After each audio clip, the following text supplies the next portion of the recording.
दोस्तों ही कहाणी आहे बादशाह ऐं ग़ुलाम जी। साईं ॻाल्हि कंदा आहिनि त हिकिड़ो बादशाह हूंदो हो। बादशाहनि जो त बादशाह पाण ख़ुदा ताला आहे, पर ही बि दुनिया जे हिकिड़े टुकरी जो बादशाह हो। वॾो बादशाह हूंदो हो। उन वटि हिकिड़ो ग़ुलाम हो। हूअं त बादशाह वटि खोड़ ग़ुलाम हुआ, लेकिन हिकु अहिड़ो ग़ुलाम हो जेको अकुल में अकाबिर, इल्म में वॾो समुंड हूंदो हो। अकुल में अकाबिर हूंदो हो ऐं उहो ग़ुलाम इल्म में वॾो समुंड हूंदो हो। एॾो हुन वटि इल्मु हूंदो हो ऐं अकुल में सफ़ा वॾो दाना हूंदो हो। हिकिड़े ॾींहुं बादशाह खे ख़्यालु थियो त हिन जी इम्तिहान वठिजे त केतिरे पाणी में आहे। पंहिंजे अकुलमंद ग़ुलाम जी इम्तिहान वठिजे त अकुलमंद ग़ुलाम केतिरे पाणी में आहे। तंहिं करे ग़ुलाम खे हुकुम कयईं त सफ़र जो सामान तयारु कर, पाण ॿई सफ़र ते निकिरंदासीं। हुकुम जो देर हो, सफ़र जो सामान तयारु थी पियो। पोइ बादशाह ऐं ग़ुलाम साज़ सामान लश्कर साण करे ॿई सफ़र ते रवाना थिया। इहे हुरींदा अकलींदा हलंदे हलंदे हिननि खे 7 ॾींहं गुज़री विया। सफ़र कंदे हिननि खे पूरा 7 ॾींहं गुज़री विया। उन सफ़र में जॾहिं 7 ॾींहं गुज़री विया तॾहिं बादशाह खे हिकिड़े हंधि मंज़िल न रही। बादशाह हिकु हंधि अची मंज़िल हईं। उन ग़ुलाम खे हुकुम कयईं त अॼु जो अॼु मूंखे राणी ऐं ॿाणी आणे ॾे, न त तुंहिंजूं अखियूं कढाए छॾींदुसि। बादशाह जो हुकुम ॿुधी ग़ुलाम ॾकी वियो, परेशान थी वियो त हाणे छा कयां। अॻे ज़माने जा बादशाह ॾाढा इंसाफ़ परस्त हूंदा हुआ ऐं ज़ालिम बि इंतिहाई हूंदा हुआ। सो ग़ुलाम खे हुकुम कयईं, अकुलमंद ग़ुलाम खे हुकुम कयईं त अॼु जो अॼु मूंखे राणी ऐं ॿाणी आणे ॾे, न त तुंहिंजूं अखियूं कढाए छॾींदुसि। बादशाह जो हुकुम ॿुधी ग़ुलाम वीचारो परेशान थी वियो त हाणे छा थींदो। पर अकुल खां कमु वठी नौकरनि खे हुकुम ॾिनई त मिटी ऐं काठियूं आणे ॾियो। जॾहिं नौकरनि उहे शयूं अची हिन खे ॾिना तॾहिं हिन उन्हनि मां राणी ऐं ॿाणी जा बोता ठाहे तयारु कया ऐं बादशाह खे अर्ज़ु कयईं त बादशाह सलामत राणी ऐं ॿाणी समेत हाज़ुर आहे। बादशाह राति जो राणी सां सुम्ही निंड कई। जॾहिं सुबुह थियो तॾहिं ॿाणी खे हुकुम ॾिनई त राणी खे तड़ पाणी करा। ॿाणी हुकुम मूजिबि जहिड़ो राणी जे मथां पाणी विधो तहिड़ो हू किरी पई ऐं मिटी ऐं काठियूं ज़ाहिर थी पियूं। थोरे देरि खां पोइ बादशाह राणी खे सॾु कयो, पर को बि जवाबु कोन आयो। बादशाह अची ॾिसे त राणी ठही कान। उन ते ॿाणी खां पुछियईं त राणी किथे आहे। ॿाणी जवाबु ॾिनसि त जींदा क़िबला बादशाह सलामत, मुंहिंजे मथां पाणी हारियो त ख़बर पवंदो त राणी किथे आहे। बादशाह पाणी खणी ॿाणी जे मथां विधो त हू बि कखी काठियूं थी किरी पई। उहा हालत ॾिसी बादशाह कावड़ में ॻाढ़ो थी पियो, सफ़ा ॻाढ़ो बाहि थी वियो। उन अकुलमंद ग़ुलाम खे घुराए नौकरनि खे हुकुम ॾिनई त हिन जूं अखियूं कढाए छॾियो। नौकरनि उन अकुलमंद ग़ुलाम जूं अखियूं कढी छॾिया। अंधे थियण खां पोइ उहो ग़ुलाम हयाती जा ॾींहं ॾुखिया सुखिया मुड़ी पियो गुज़ारींदो हो। उन ॾींहं में इत्फ़ाक़ अहिड़ो थियो जो मुल्क में हिकिड़ो सामुंडी घोड़ो काए आयो। उन बादशाह जे मुल्क में हिकिड़ो सामुंडी घोड़ो आयो, सॼे ख़ल्क़ में टाकोड़ा विझी ॾिनई। घोड़ो कंहिंजी बि काबू में न पई आयो। बादशाह घणी हीला वसीला हलाया पर कुझु बि कोन वरियो। सामुंडी घोड़ो कंहिंखे बि हथु कान ॾिनो। आख़िर बादशाह उन नाबीन ग़ुलाम खे घुराए चयो, तूं घोड़ो झले ॾे। ग़ुलाम उन ते जवाबु ॾिनो त बादशाह सलामत, आऊं अखियुनि खां माज़ूर कीअं घोड़ो झले सघंदुसि। तव्हां त मुंहिंजा अखियूं कढी छॾियानि। हाणे आऊं नाबीन माज़ूर कीअं घोड़े झलो सघंदुसि। बादशाह चयुसि, जेकॾहिं तूं घोड़ो झले न ॾिनो त तोखे माराए छॾींदुसि।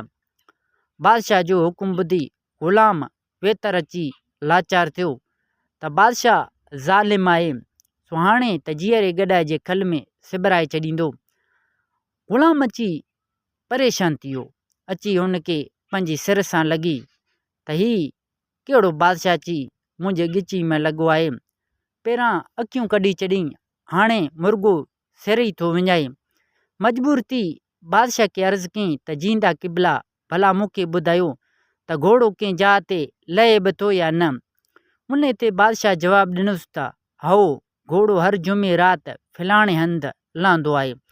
तॾहिं ग़ुलाम चयो, मूंखे उन हंधि वठी हलो। बादशाह जो हुकुम थी वियो।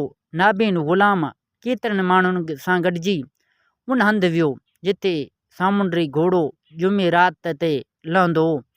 मैदान बाबति ख़बरचार वठी बादशाह खे सलाह ॾिनी त बादशाह सलामत उन हंधि ते हिकिड़ो तलाउ ठारायो वञे। हफ़्ते अंदरि ई तलाउ तयारु थी वियो। आख़िर जुमे राति बि अची वई। तॾहिं बादशाह उन ग़ुलाम ऐं ॿी ख़ल्क़ समेत अची तलाउ जे वेझो वेठो। थोरे वक़्तु गुज़रण खां पोइ घोड़ो अची तलाउ में किरियो, पर अकचम में घोड़ो गुम थी वियो। रुगो काटियूं पई तरियूं।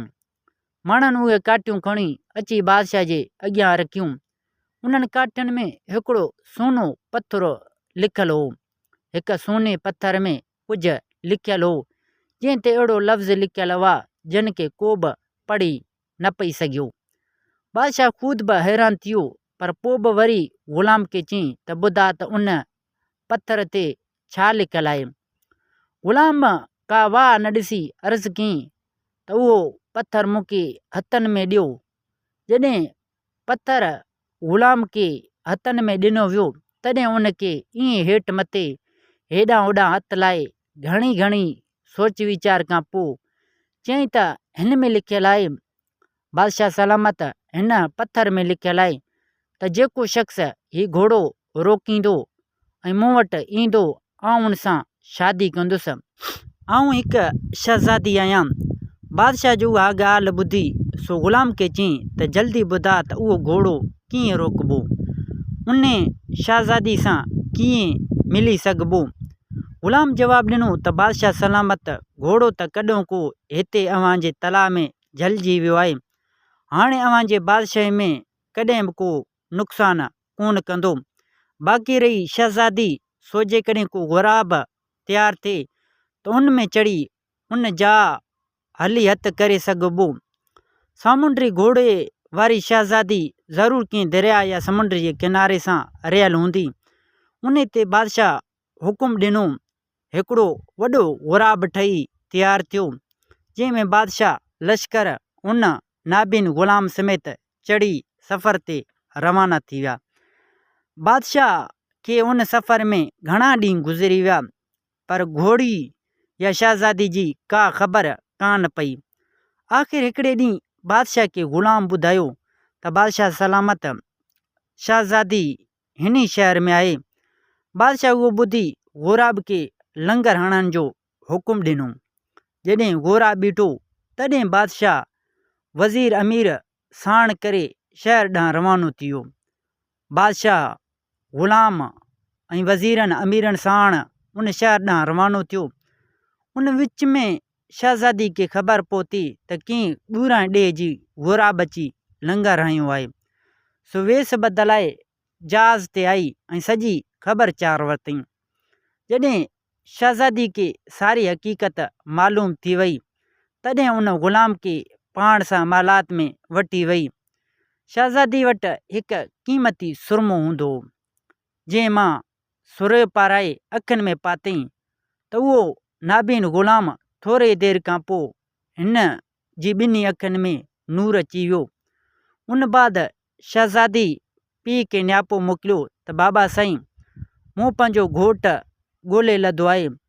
पिणस उन ते ॾाढो ख़ुशि थियो। पोइ हिन ॿिन्हिनि जी शादी वॾे धाम धूम सां थी वई। बादशाह खे जॾहिं उहा हालत मालूम थी वियो त शहज़ादी नाबीन ग़ुलाम सां शादी कई आहे, तॾहिं ॾाढो कावड़िजी वियो। शहज़ादी वटि दांहुं खणी वियो, पर हिन केस ॾाढो शर्मायो।